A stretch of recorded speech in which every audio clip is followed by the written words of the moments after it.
Olá, tudo bem com vocês, meus queridos? Na verdade, estamos aqui mais uma vez, né, no Pleroma, para poder trocar uma ideia com vocês, né, conversar um pouquinho a respeito daquilo que Deus tem colocado nas nossas vidas, né, no nosso coração. E eu queria poder ler um texto com vocês para a gente pensar e meditar um pouquinho a respeito disso, né? Isso está no livro de Oséias. Eu vou ler primeiro aqui, é o capítulo 4, o versículo 1b, ele diz assim, ó: A fidelidade e o amor desapareceram desta terra, como também o conhecimento de Deus. Aí, um pouquinho mais para frente, no versículo 6 do capítulo 4, diz assim, ó: O meu povo foi destruído por falta de conhecimento. Uma vez que vocês rejeitaram o conhecimento, eu também os rejeito como meus sacerdotes. Uma vez que vocês ignoraram a lei do seu Deus, eu também ignorarei seus filhos. E lá para frente, no capítulo 6, né, do mesmo livro de Oséias, no começo, né, no versículo 1, diz assim, ó: Venham, voltemos para o Senhor. Ele nos despedaçou, mas nos trará cura. Ele nos feriu, mas sarará nossas feridas. Depois de 2 dias, ele nos dará vida novamente. Ao terceiro dia nos restaurará, para que vivamos em sua presença. Conheçamos o Senhor e esforcemo-nos por conhecê-lo. Tão certo como nasce o sol, ele aparecerá. Virá para nós como as chuvas de inverno, como as chuvas de primavera que regam a terra. Então a gente vê aqui no livro de Oséias, né, que foi escrito num período cerca de 800 anos antes de Cristo, né, num período pré-exílio babilônico, né, onde o povo estava passando por circunstâncias assim bem complicadas, né? Havia uma idolatria muito grande no coração daquele povo de Israel e eles estavam se afastando de Deus. O próprio livro diz, né, que os sacerdotes estavam distantes, né, estavam não respeitando, não guardando a lei, assim como os reis, assim como os profetas. E por conta disso o povo estava carecendo, o povo também estava distante de Deus. E diante dessa circunstância, né, Deus acaba agindo, né, com Oséias, que é um profeta, né, daquela época ali, fazendo com que ele casasse com uma prostituta. E você vê que como o coração dele é um coração condoído, é um coração de amor, um coração que clama para que o povo entre em acordo com o Senhor, entre em resgate com o Senhor. Então você vê que aquela época eles estavam todos assim muito misturados, miscigenados, né, sincréticos com a cultura que estava vigente naquele momento, né, com aquilo que estava acontecendo diante da sociedade que eles estavam vivendo naquele instante. E aquilo estava afetando a comunhão deles, né, com Deus, o relacionamento dele com Deus. Eles eram um povo estritamente agrícola e por conta disso também eles acabavam fazendo cultos, né, pelo menos ritos, a Baal, que era um deus sírio que responsável pela prosperidade, agricultura, né, produtividade. Então eles acabavam indo também para esse lado. Então era um povo que estava, apesar de ser um povo escolhido por Deus, de ter a lei, um povo que já estava assentado na terra, ele era um povo que estava com seu coração dividido, né? Era um povo que estava traindo o Senhor, traindo o seu Deus, né? E é interessante que o profeta fala que o povo estava perecendo por falta de conhecimento de Deus. O povo estava perecendo por falta de conhecimento, né? de de entendimento de quem era Deus, de reconhecimento de quem era o seu Deus, porque ele havia se afastado de Deus. Nós entendemos que isso tem acontecido muito também no nosso dia a dia, né? As pessoas, elas têm se afastado de Deus, elas têm estado distantes do Senhor, e isso tem gerado consequências interessantes e graves, né?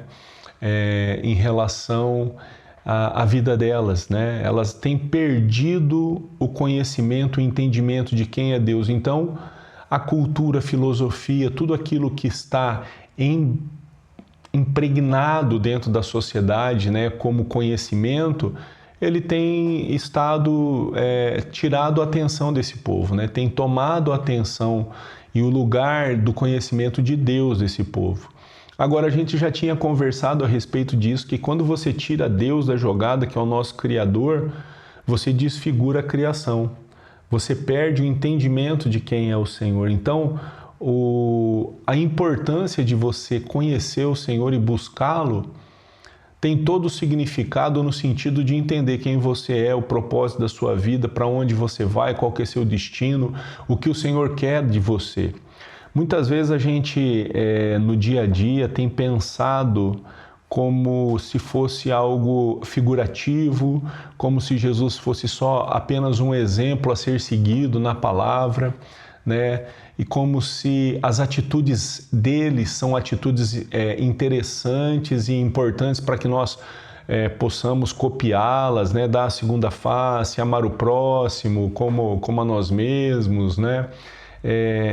Esse entendimento, né, dos ensinamentos de Cristo, eles são importantes para qualquer pessoa e para qualquer lugar na sociedade. Mas nós temos que entender que nós precisamos nos relacionar com Ele, entendendo que Ele é a porta de entrada, Ele é o único caminho, né? Ele é o caminho, a verdade e a vida, em relação à questão de nós sermos reconciliados novamente com Deus.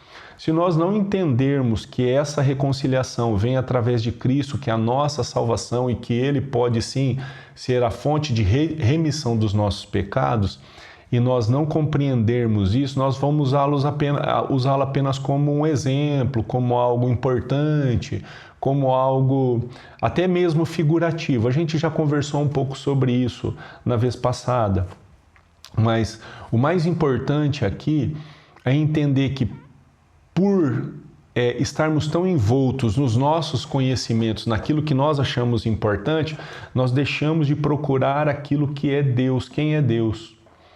E nós perdemos aí, porque nós somos influenciados por doutrinas que vão levar, não só doutrinas, né, por conhecimentos, vou colocar dessa forma, né? Eu não estou falando só do ponto de vista religioso, mas por conhecimentos que podem levar à destruição da pessoa. Por conhecimentos que podem levar à destruição de quem ela é, da sua figura, do seu propósito, né? Nós vemos isso aí muito assim disseminado no dia a dia, né? Pessoas que são influenciadas ou até dominadas por outras pessoas porque elas não sabem quem elas são verdadeiramente, porque elas têm dificuldade em se relacionar com o seu Criador. Elas são dominadas por outras pessoas que acabam até subjugando elas. Isso C.S. Lewis escreveu muito bonito ali quando ele fala a respeito da abolição do homem, né, no seu livro. Aquele homem que não sabe determinar quem é e não tem o relacionamento dele com Deus, apesar de ter uma falsa sensação de liberdade, né, e ele poder falar aquilo que ele quiser, ele poder agir da maneira que ele bem entender, como tudo não há uma verdade absoluta, isso dá margem para que outras pessoas também possam agir sobre a vida dele, determinando quem ele é, o que ele vai fazer, para onde ele é, ou seja, sendo até mesmo subjugado por outras pessoas, né? E isso é o perigo que nós podemos ter diante da nossa sociedade. Quando nós nos afastamos de Deus, a palavra fala que nós podemos ser destruídos. Nós podemos ser destruídos até pela nossa própria vontade, pelos nossos desejos, por aquilo que nós buscamos, por aquilo que vem satisfazer a nossa fome, vou dizer dessa forma, né? Ou a nossa fome é de Deus e nós estamos com o nosso coração pacificado nele e agindo em prol de crescer com ele, entender quem ele é e buscá-lo verdadeiramente com todo o nosso coração para que ele possa ser revelado, né, nas nossas vidas. Ou nós vamos cada dia mais sendo guiados pelos nossos desejos, nossas vontades, e nem sempre nós somos intencionais naquilo que nós vivemos e nem sempre nós entendemos as forças que nos oprimem e as forças que estão tentando subjugar a nossa, trazendo ali doutrinas e conhecimentos que vêm a nos subjugar. Então, os padrões, por exemplo, né? Tem pessoas que são escravas de padrão de beleza, são escravas de padrão de comportamento, são escravas daquilo que fazem e nem do que são. Eventualmente, até o seu significado é só aquilo que faz. Imagina uma pessoa que o significado dela é aquilo que faz, se um dia ela perde a capacidade de realizar aquilo que ela realiza. Um jogador que sofre um trauma ou que tem uma lesão grave e tem que terminar a sua vida desportiva mais precoce, o que ele vai ser? Com quem ele vai se relacionar? Se toda a significância da vida dele é ser um jogador, o que ele vai ser da vida? Quem ele é da vida? Ele é um ex-jogador que teve sucesso, que teve isso, teve aquilo. Se só a vida dele for significada só nisso, que miserável de vida ele tem. Porque eventualmente com 20, 25 anos de idade ele está fadado a ser só isso e não ter mais significância a vida dele. Não ter mais razão, não ter... Ele pode até ter prosperidade do ponto de vista financeiro. Muitas pessoas elas confundem prosperidade financeira com propósito, destino. Isso aí está totalmente desvinculado, né? Não tem nada a ver uma coisa com outra. Nem sempre a pessoa que tem um resultado lucrativo na sua vida significa que ela é próspera na sua vida, né? Se você for olhar para a vida própria do apóstolo Paulo e com a lente daquilo que nós entendemos que é prosperidade no nosso dia a dia, nós vamos ter muita dificuldade de entender que ele foi um homem próspero, apesar de sofrer ali inúmeras intempéries na vida dele, de um modo geral, quando depois ele tem encontrado Cristo, né? Ele foi apedrejado, ele foi negado, ele foi preso, ele foi chicoteado, ele foi vilipendiado, sofreu naufrágio, foi picado por cobra. Na verdade, se você for olhar, a vida de Paulo foi uma vida assim de sofrimento, né? Mas é aquilo que Jesus fala para ele assim quando ele o encontra, né? Ele fala: eu te chamei para que você venha sofrer pelo meu nome, né? Então nós temos que entender que há um conhecimento de Deus que é um conhecimento que nós precisamos ali nos esforçar. Como o próprio Oséias 6 diz, né? Vamos conhecer e prossigamos em conhecer o Senhor, ou seja, vamos nos esforçar nesse conhecimento. Vamos tirar toda a energia que a gente tem para que a gente possa vir a conhecê-lo verdadeiramente. Vamos gastar o nosso tempo, a nossa vida, a nossa vitalidade em atitudes que venham a trazer conhecimento de quem é o Senhor. Vamos meditar naquilo que Ele fala, vamos procurar escutar a voz dEle. E como Ele fala conosco? Ele fala conosco através da palavra, Ele fala conosco através das ministrações, Ele fala conosco através da oração, Ele fala conosco através da quietude diante da presença dEle, se aquietando o seu espírito, aquietando a angústia do seu coração e tentando buscar e escutar a voz dEle. É dessa forma que Ele fala conosco. E desse jeito a gente consegue sim entender e ter a revelação de Deus que é gradual nas nossas vidas. E quando nós vamos tendo essa revelação de Deus, nós vamos conhecendo quem é o Senhor. Porque Ele é uma pessoa. Ele é uma pessoa que quer ter relacionamento. Assim como um pai tem relação com seus filhos, né? Relacionamento com seus filhos, Deus quer ter relacionamento com os seus filhos, né? E todo aquele que crê e que chega próximo dele e que o busca verdadeiramente vai encontrá-lo. Isso está escrito inclusive na Bíblia: aquele que busca o encontra. O problema é que nós estamos tão envolvidos no nosso dia a dia, nas nossas preocupações, nos nossos interesses, em busca daquilo que vem satisfazer as nossas vontades, que nem sempre nós estamos preocupados em buscar a vontade do Senhor e buscar principalmente conhecê-lo, entender quem Ele é, para que Ele se revele para nós, para que Ele possa se revelar ao nosso coração e a gente consiga compreender quem é Ele. Deixa Ele falar quem Ele é, deixa Ele se revelar a você, a mim, né? Deixa Ele abrir o coração dele e ir se demonstrando e mostrando para nós quem Ele é. Há uma passagem em Lucas 2, né? É um capítulo grande, quando Jesus ainda é um adolescente e ele se perde dos pais dele na festa da Páscoa e os pais já estão retornando de novo, né, para a cidade onde eles moravam. Eles estavam em Jerusalém comemorando a Páscoa. E daí Maria e José acabam observando que Jesus não está no caminho da viagem, que ele achava que estava com o primo ou estava com alguma outra pessoa no retorno para sua casa. E eles, desesperados, já fazendo alguns dias, né, da viagem, eles retornam novamente à procura de Jesus, né? E quando eles encontram aquele adolescente olha para eles e fala assim: calma, vocês não sabiam que eu deveria estar cuidando das coisas do meu pai?